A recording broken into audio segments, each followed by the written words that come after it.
Bram Stoker.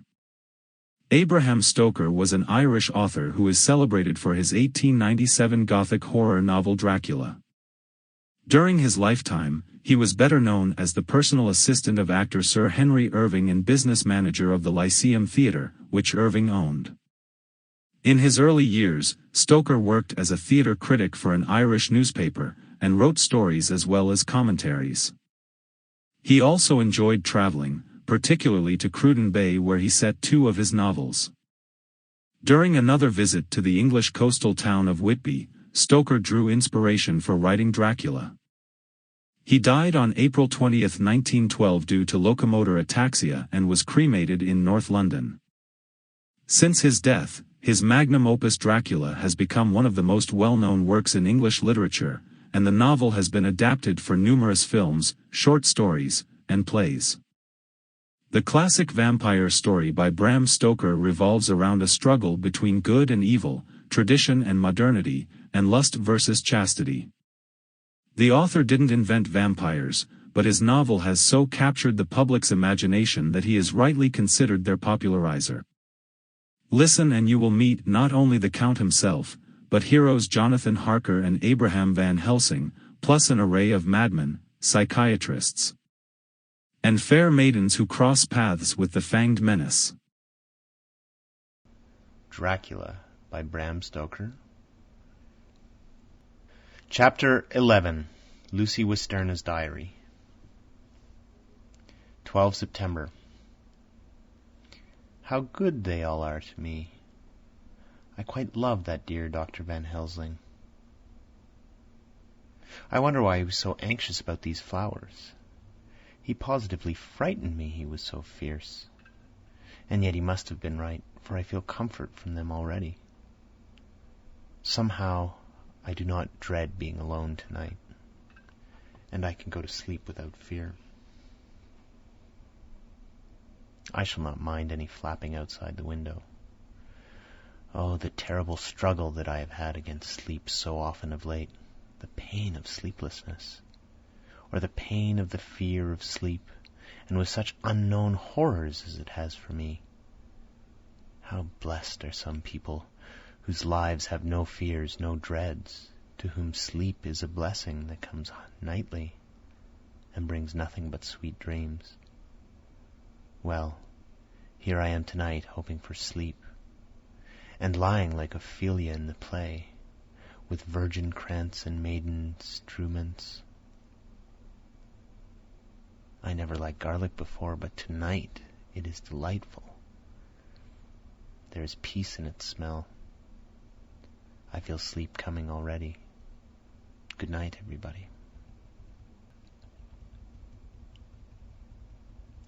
Dr. Seward's Diary, 13 September. Called at the Berkeley and found Van Helsing, as usual, up to time. The carriage ordered from the hotel was waiting. The professor took his bag, which he always brings with him now. Let all be put down exactly. Van Helsing and I arrived at Hillingham at 8 o'clock. It was a lovely morning. The bright sunshine and all the fresh feeling of early autumn seemed like the completion of nature's annual work. The leaves were turning to all kinds of beautiful colors, but had not yet begun to drop from the trees. When we entered, we met Mrs. Westenra coming out of the morning room. She is always an early riser. She greeted us warmly and said, "You will be glad to know that Lucy is better. The dear child is still asleep." I looked into her room and saw her, but did not go in, lest I should disturb her. The professor smiled and looked quite jubilant. He rubbed his hands together and said, "Aha! I thought I had diagnosed the case. My treatment is working."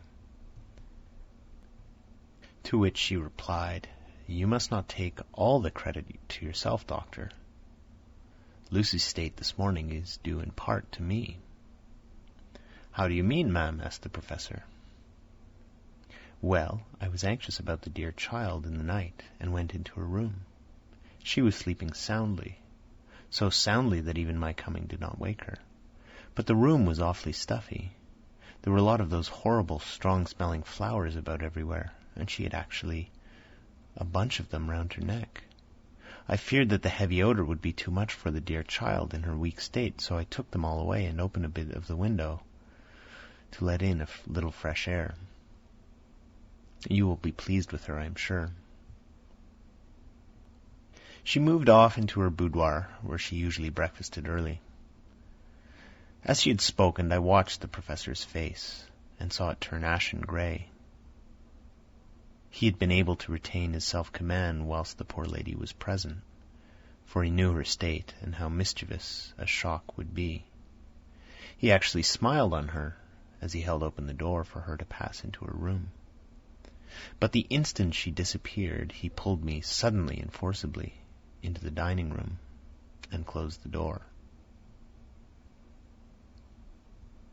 Then, for the first time in my life, I saw Van Helsing break down. He raised his hands over his head in a sort of mute despair, and then beat his palms together in a helpless way. Finally, he sat down on a chair, and putting his hands before his face, began to sob with loud, dry sobs that seemed to come from the very racking of his heart.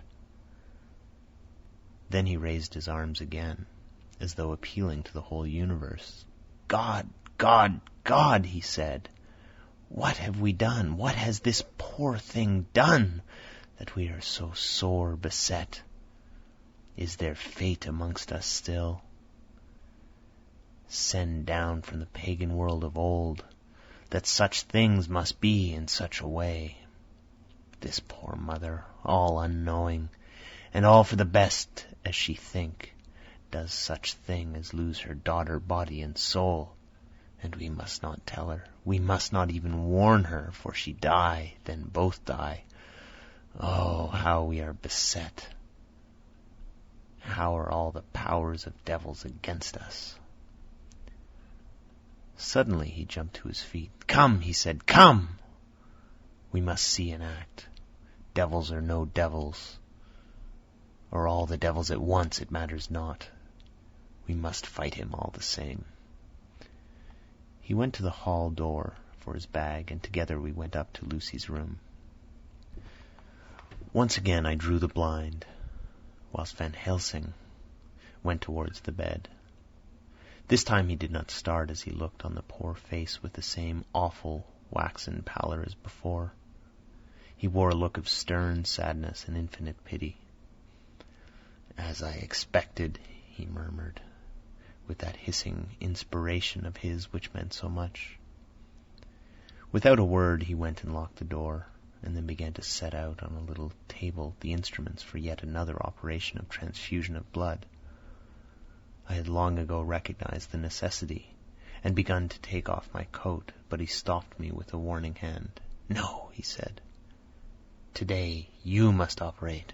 I shall provide. You are weakened already." As he spoke, he took off his coat and rolled up his shirt sleeve. Again the operation, again the narcotic, again some return of color to the ashy cheeks, and the regular breathing of healthy sleep. This time I watched whilst Van Helsing recruited himself and rested. Presently he took an opportunity of telling Mrs. Westenra that she must not remove anything from Lucy's room without consulting him, that the flowers were of medicinal value, and that the breathing of their odor was part of the system of the cure. Then he took over the care of the case himself, saying that he would watch this night and the next, and would send me word when to come. After another hour, Lucy waked from her sleep, fresh and bright, and seemingly not much the worse for her terrible ordeal. What does it all mean? I am beginning to wonder if my long habit of life amongst the insane is beginning to tell upon my own brain. Lucy Westenra's Diary, 17 September. 4 days and nights of peace. I'm getting so strong again that I hardly know myself. It is as if I had passed through some long nightmare and had just awakened to see the beautiful sunshine and feel the fresh air of the morning around me. I have a dim half-remembrance of long, anxious times of waiting and fearing, darkness in which there was not even the pain of hope to make the present distress more poignant, and then long spells of oblivion, and the rising back to life as a diver coming up through a great press of water. Since, however, Dr. Van Helsing has been with me, all this bad dreaming seems to have passed away.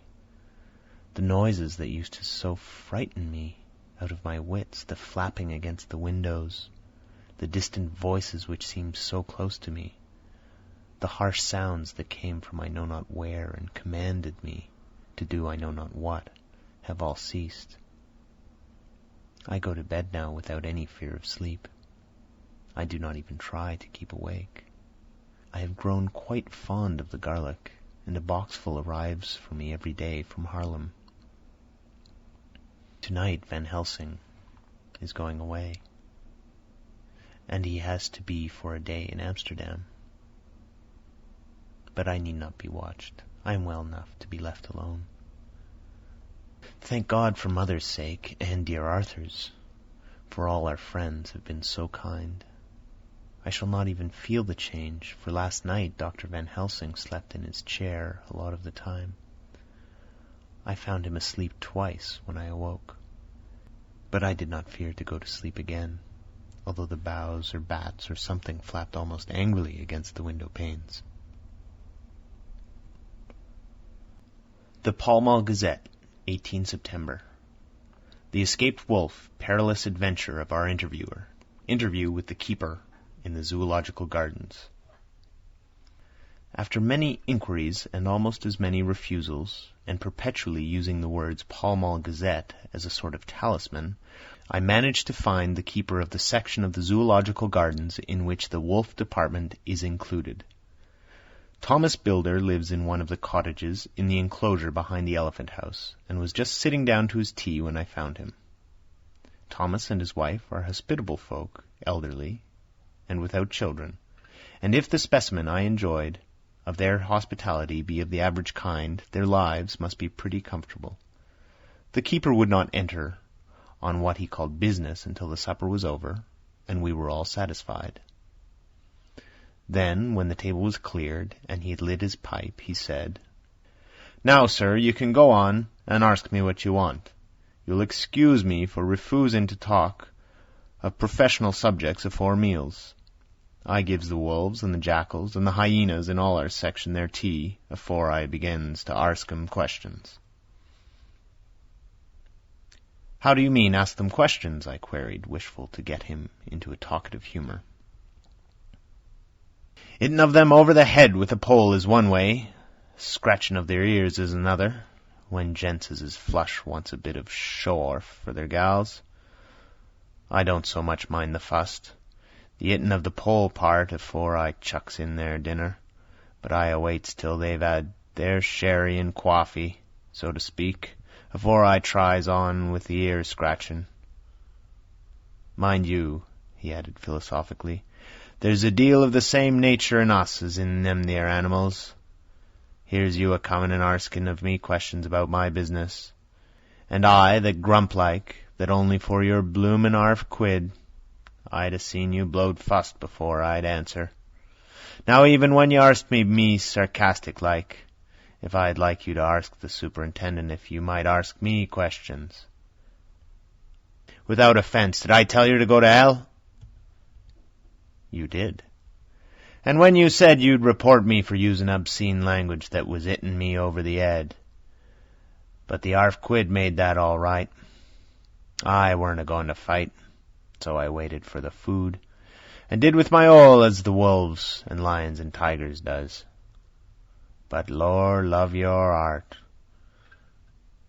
now that the old woman has stuck a chunk of her tea-cake in me and rinsed me out with her bloomin' old teapot, and I've lit a hop, You may scratch my ears for all you're worth, and won't even get a growl out of me. Drive along with your questions. I know what you're a-comin' at. That 'ere escaped wolf. Exactly. I want you to give me your view of it. Just tell me how it happened, and when I know the facts, I'll get you to say what you consider was the cause of it, and how you think the whole affair will end. All right, Governor. This here's about the old story. That 'ere wolf, what we call Berserker, was one of 3 grey ones that come from Norway to Jamrach's, which we bought off him 4 years ago. He was a nice, well-behaved wolf that never gave no trouble to talk of. I'm more surprised at him for wanting to get out, nor any other animal in the place. But there, you can't trust wolves no more nor women. Don't you mind him, sir, broke in Mrs. Tom with a cheery laugh. He's got minded the animals so long that blessed if he ain't like an old wolf himself. But there ain't no harm in him. Well, sir, it was about 2 hours after feeding yesterday when I first heard my disturbance. I was making up a litter with the monkey house for a young puma which was ill. But when I heard the yelping and howling, I came way straight. There was Berserker, a-tearing like a mad thing at the bars if he wanted to get out. There wasn't much people about that day, and close at hand was only one man, a tall, thin chap with a hook nose and a pointed beard, with a few white hairs running through it.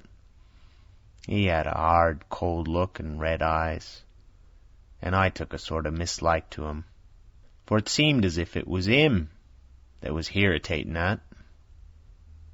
He had white kid gloves on his hands, and he pointed out to the animals to me and says, "Keeper, these wolves seem upset at something." "Maybe it's you," says I, for I did not like the airs as he give hisself. He didn't get angry, as I hoped he would, but he smiled a kind of insolent smile with a mouth full of white, sharp teeth. "Oh, no, they wouldn't like me," he says. "Oh, yes, they would," says I, a-imitating of him. "They always like a bone or two to clean their teeth on about tea time, which you is a bagful." Well, it was an odd thing, but when the animals sees us a-talking, they lay down, and when I went over to Berserker, he let me stroke his ears same as ever. That there man came over and blessed but if he didn't put his hand and stroke the old wolf's ears too. "Take care," says I. "Berserker is quick." "Never mind," he says. "I'm used to him."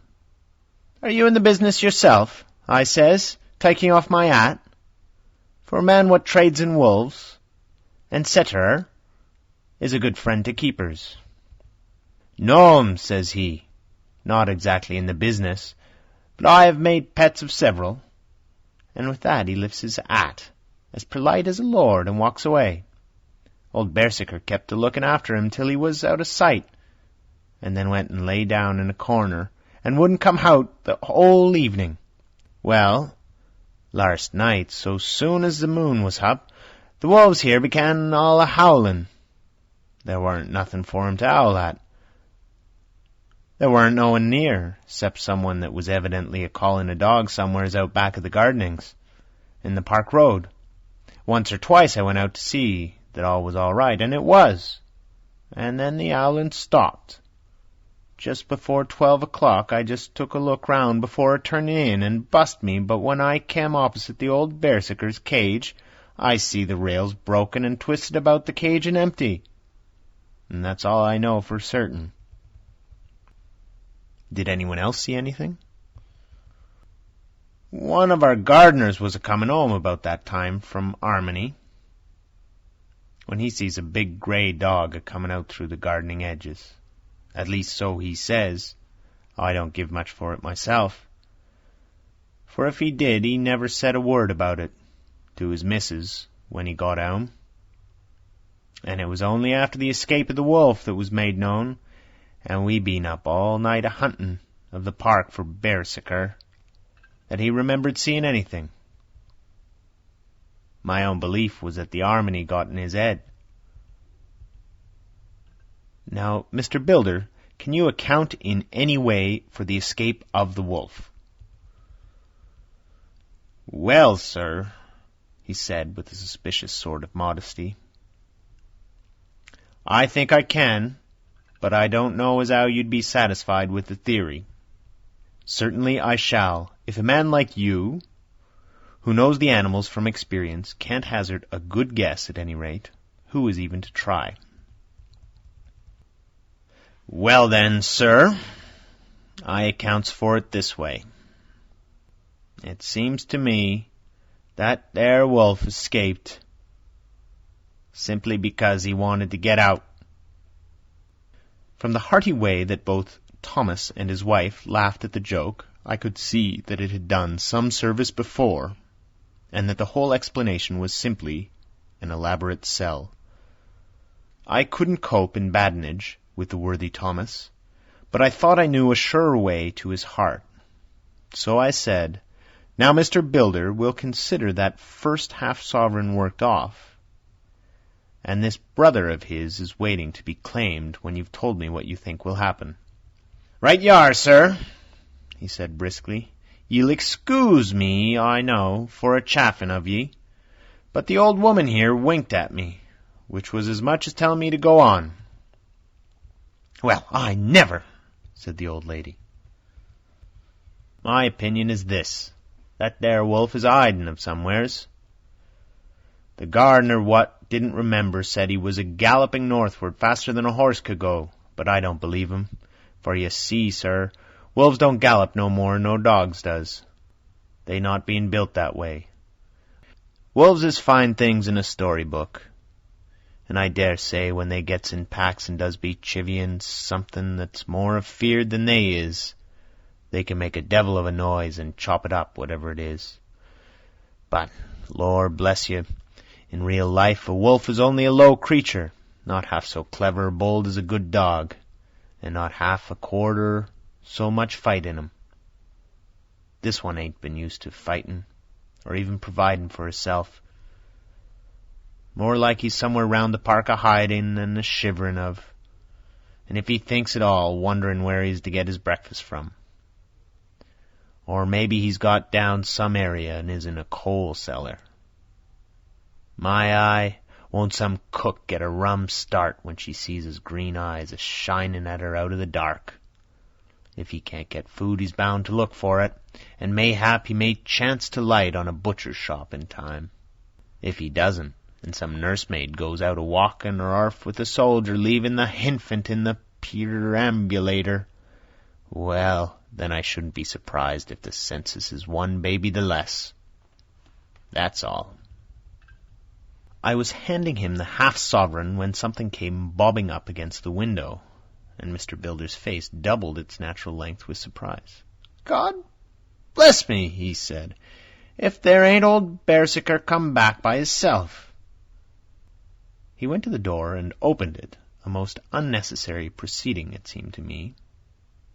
I have always thought a wild animal never looks so well as when some obstacle of profound durability is between us. A personal experience has intensified rather than diminished that idea. After all, however, there is nothing like custom, for neither Builder nor his wife thought any more of the wolf than I should of a dog. The animal itself was as peaceful and well-behaved as that father of all picture wolves, Red Riding Hood's quondam friend, whilst moving her confidence in masquerade. The whole scene was an unutterable mixture of comedy and pathos.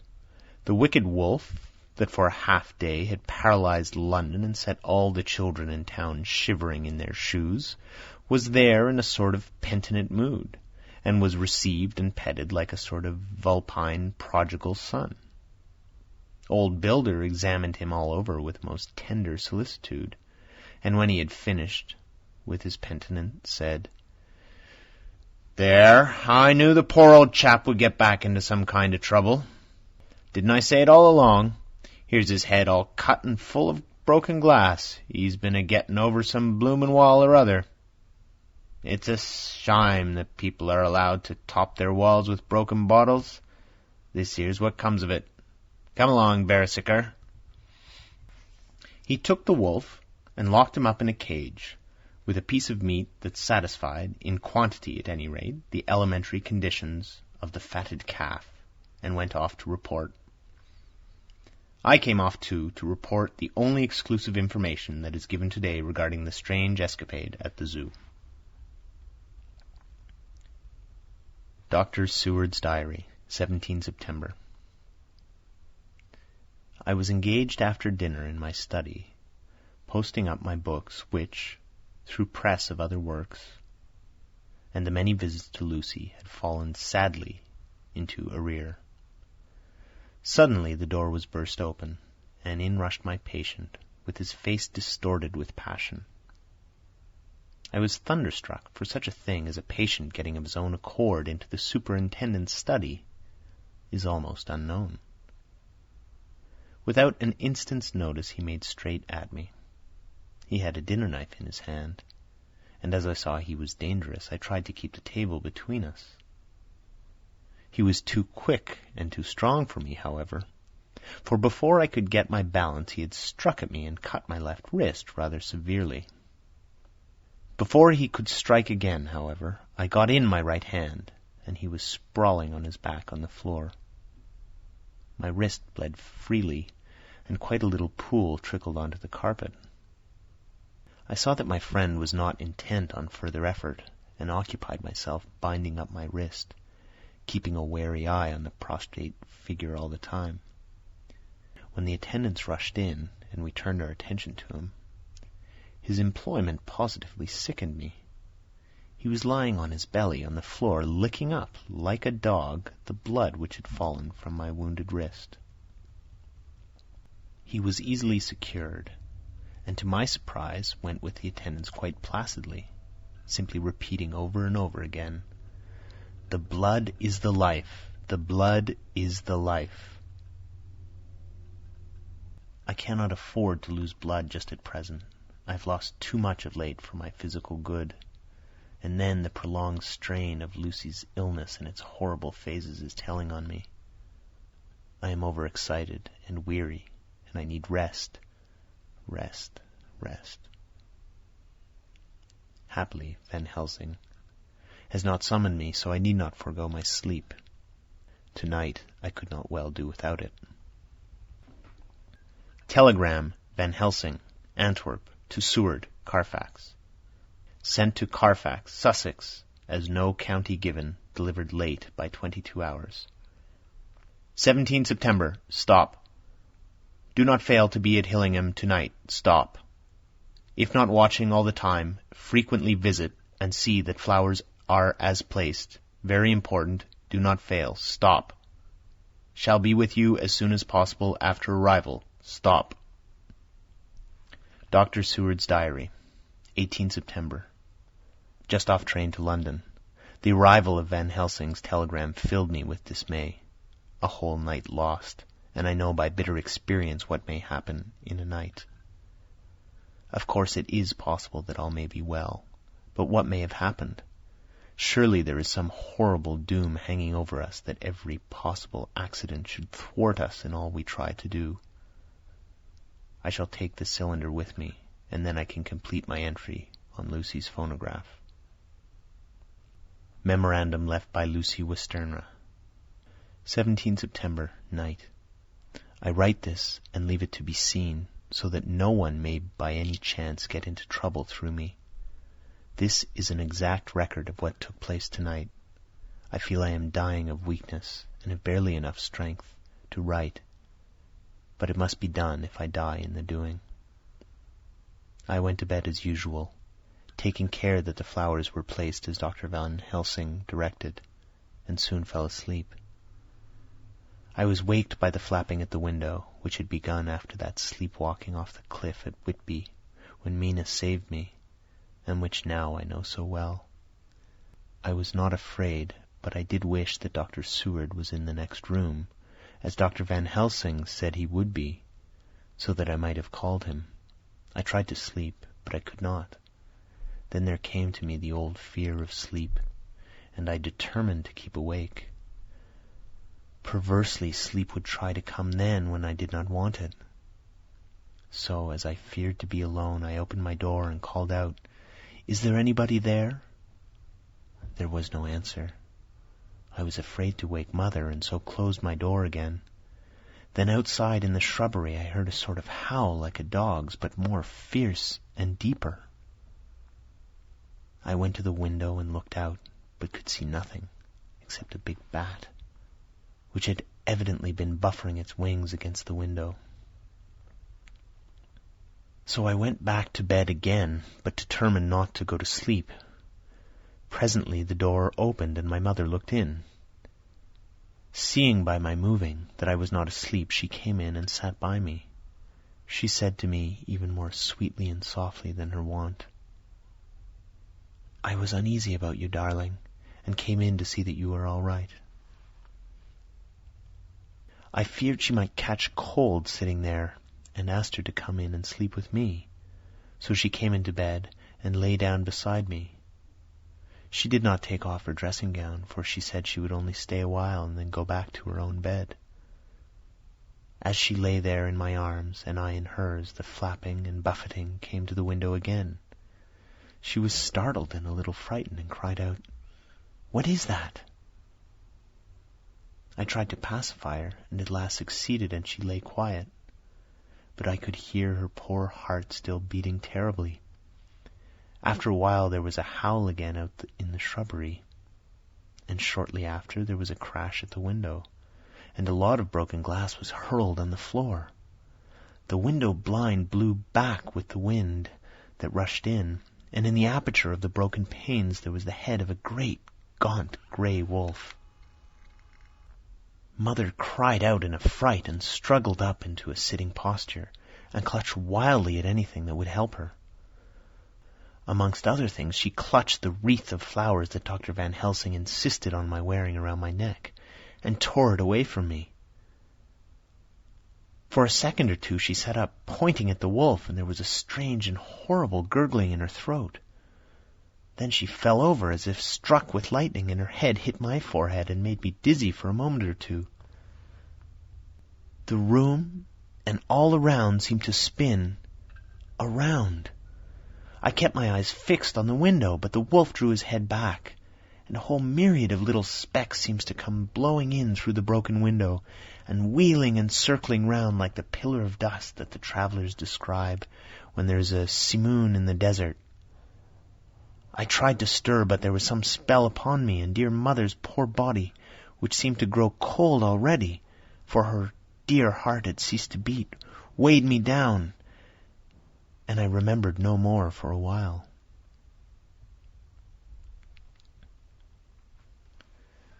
The time did not seem long, but very, very awful, till I recovered consciousness again. Somewhere near, a passing bell was tolling. The dogs all round the neighborhood were howling, and in our shrubbery, seeming just outside, a nightingale was singing. I was dazed and stupid with pain and terror and weakness, but the sound of the nightingale seemed like the voice of my dead mother come back to comfort me. The sound seemed to have awakened the maids, too, for I could hear their bare feet pattering outside my door. I called to them, and they came in, and when they saw what had happened and what it was that lay over me in the bed, they screamed. The wind rushed in through the broken window, and the door slammed to. They lifted off the body of my dear mother and laid her, covered up with a sheet, on the bed after I had got up. They were all so frightened and nervous that I directed them to go to the dining room and each have a glass of wine. The door flew open for an instant and closed again. The maids shrieked and then went in a body to the dining room, and I laid what flowers I had on my dear mother's breast. When they were there, I remembered what Dr. Van Helsing had told me, but I didn't like to remove them. And besides, I would have some of the servants to sit up with me now. I was surprised that the maids did not come back. I called them, but got no answer. So I went to the dining room to look for them. My heart sank when I saw what happened. They all four lay helpless on the floor, breathing heavily. The decanter of sherry was on the table half full, but there was a queer, acrid smell about. I was suspicious and examined the decanter. It smelt of laudanum, and looking on the sideboard I found that the bottle, which Mother's doctor uses for her, did use, was empty. What am I to do? What am I to do? I am back in the room with Mother. I cannot leave her. I am alone, save for the sleeping servants whom someone has drugged. Alone with the dead. I dare not go out, for I can hear the low howl of the wolf through the broken window. The air seems full of specks, floating and circling in the draught from the window, and the lights burn blue and dim. What am I to do? God, shield me from harm this night. I shall hide this paper in my breast, where they shall find it when they come to lay me out. My dear Mother gone. It is time I go too. Goodbye, dear Arthur. If I should not survive this night, God keep you, dear, and God help me. End of chapter 11.